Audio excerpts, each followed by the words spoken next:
Boa noite, Agora nós vamos para o nosso giro de notícias do esporte.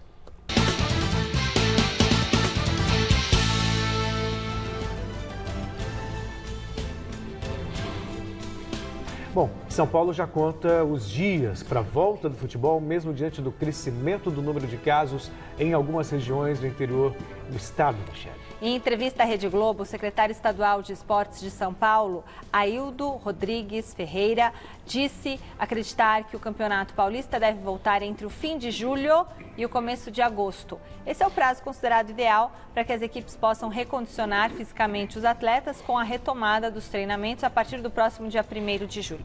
A expectativa das autoridades é de que no início do próximo mês a pandemia já esteja relativamente controlada em todo o estado, permitindo assim que os 16 clubes da primeira divisão possam retomar as atividades nos próprios centros de treinamento. As regiões de Ribeirão Preto, Barretos, Presidente Prudente, Marília e Registro ainda estão na fase vermelha do plano de flexibilização da quarentena, então não é possível fazer isso, certo, Celso? É bom ter um pouquinho de paciência. A gente vai mostrar daqui a pouquinho o Campeonato Carioca, aquela coisa melancólica e deprimente de jogar jogar ao lado de um hospital que estão morrendo pessoas. Morreram 2 ontem, mas esse é assunto para daqui a pouco. Pelo menos São Paulo está tendo um pouco mais de... Não tá.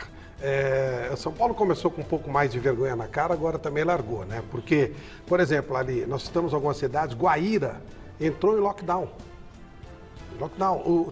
Estão falando em trazer pessoas do interior para São Paulo, porque as UTIs estão ficando lotadas por lá, Campinas, né? Por exemplo. Sorocaba. Aí nós temos Ribeirão Preto, e essas cidades, elas abriram, por isso que elas entraram nesse estágio. Estava relativamente sob controle, quando eles abriram, a coisa aconteceu dessa forma. Então, vamos apostar, vamos ver, está cada dia subindo mais, vamos apostar? Tá bom. Quando eu digo que São Paulo está fazendo um pouco isso, comparado com o Rio, que não é, digamos assim, não é digno de comparação. Mas o Rio já jogou. Se você pensa que São Paulo está prevendo a volta em agosto, daqui 45 dias, então parece ter um pouquinho mais de bom senso. Mas também, sei lá, vamos aguardar.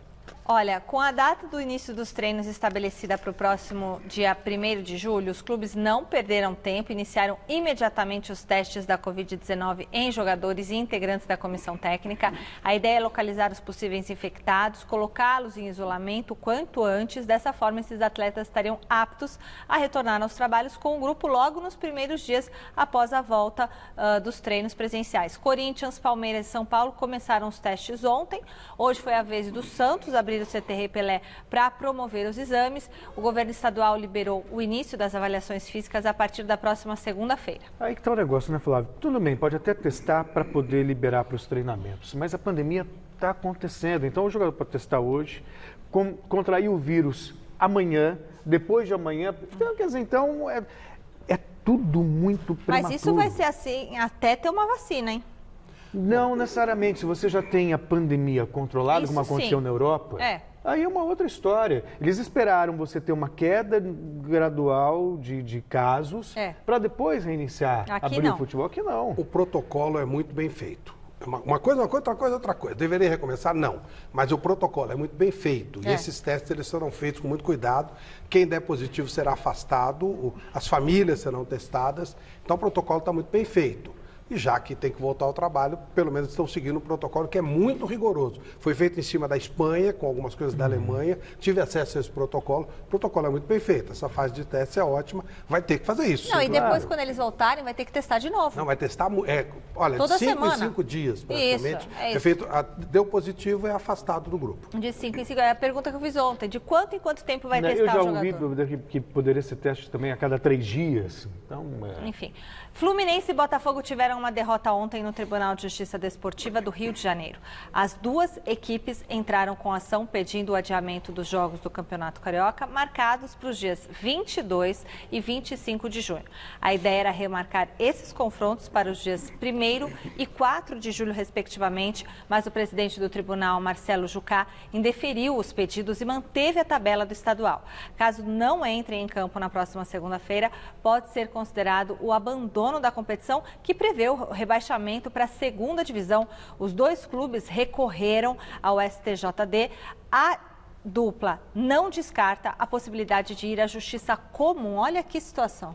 Tudo isso poderia ser evitado se houvesse um pouco mais de bom senso, não só bom senso, mas respeito às pessoas que estão perdendo familiares para a Covid-19, Flávio. Ali a gente vai, como é que o juiz admite isso? Mas foi uma decisão dos clubes, esse é o problema. Ele está julgando em cima daquilo que ele tem. Ele não julgou, eu não estou nem dizendo, não sei o que pensa o Marcelo Jucá, não sei o que ele pensa sobre o tema, mas ali o que está? O clube, por maioria, os clubes resolveram voltar. E aí ele é obrigado a seguir a norma daquilo que foi estabelecido como maioria. Justiça comum, talvez a situação seja diferente, mas infelizmente politizamos uma coisa de saúde pública, né? É muito triste. E a vitória do Flamengo por 3-0 sobre o Bangu na noite desta quinta, na volta do Campeonato Carioca, foi polêmica. O Conselho Regional de Medicina do Rio de Janeiro denunciou o clube rubro-negro ao Ministério Público Estadual por descumprir o protocolo de saúde estabelecido para a retomada do torneio. Os jogadores flamenguistas não concentraram 48 horas antes da partida, como previu o regulamento. Hoje, a Federação de Futebol do Estado do Rio de Janeiro tomou uma atitude sobre o caso, publicou documento isentando as equipes da concentração obrigatória, desde que sejam realizados testes rápidos para a Covid-19, exatamente o que fez o Flamengo. No mesmo dia em que Arrascaeta, Bruno Henrique e Pedro Rocha marcavam os gols no gramado do Maracanã, 2 pessoas faleceram, vítimas do novo coronavírus, no hospital de campanha, que fica ali instalado do lado de fora do estádio. A volta do futebol era algo para ser celebrado, para ser comemorado, porque seria, na verdade, decorrente do controle de uma pandemia que tem dilacerado famílias no Brasil inteiro. Da maneira que ela ocorreu, não há menor razão para comemorar, Flávio. Muito pelo contrário, é para sentir vergonha. É de uma melancolia, é de uma tristeza, sabe, incomensuráveis. De uma incomensurável essa tristeza, não dá. Não dá para medir. É mais um gol contra do futebol brasileiro, sem dúvida, vergonhoso. O Flamengo está mandando em tudo, está fazendo o que bem entende. É não respeita nada, não respeita a norma, não respeitou as famílias dos meninos do Ninho do Urubu, antecipou a volta dos treinos e usou um CT que não estava liberado pela prefeitura, não permitiu que a prefeitura entrasse para fazer fiscalização, fez com que o campeonato começasse antes, e ele começou antes, não fez o protocolo, e aí mudaram o protocolo para atender o Flamengo. Enfim. É o dono do futebol carioca, o Flamengo? É o dono do futebol brasileiro, né? Mudou até a norma da Lei Pelé. Ganhou respaldo do presidente, está se achando o dono aí é complicado, né? Eu não sei aonde isso vai parar. Mas estamos correndo um sério risco de problemas muito grandes. O Bangu é um coitado. O Bangu é um pobre diabo que estava lá, poderia ser qualquer outro. É verdade. Não, a postura do Flamengo, ela é uma vergonha. Uma vergonha. Aliás, um time que podia ser exemplo para tantos outros, do Brasil. Exatamente. Pessoal, o Plantão da Saúde dessa sexta fica por aqui. A gente volta na segunda com mais informações e esclarecimentos de dúvidas para você. E Flávio, Mesa Redonda está especial domingo? Muito especial. Olha, corintiano, preste atenção que você vai ver o Corinthians ganhando em 88. Vai aparecer um garotinho muito bom lá, chamado Viola. Dá uma olhadinha, imperdível, tá? A gente se vê na próxima segunda-feira com mais uma edição do Plantão da Saúde. Até segunda e fique agora com o Jornal da Gazeta. Boa noite. Tchau.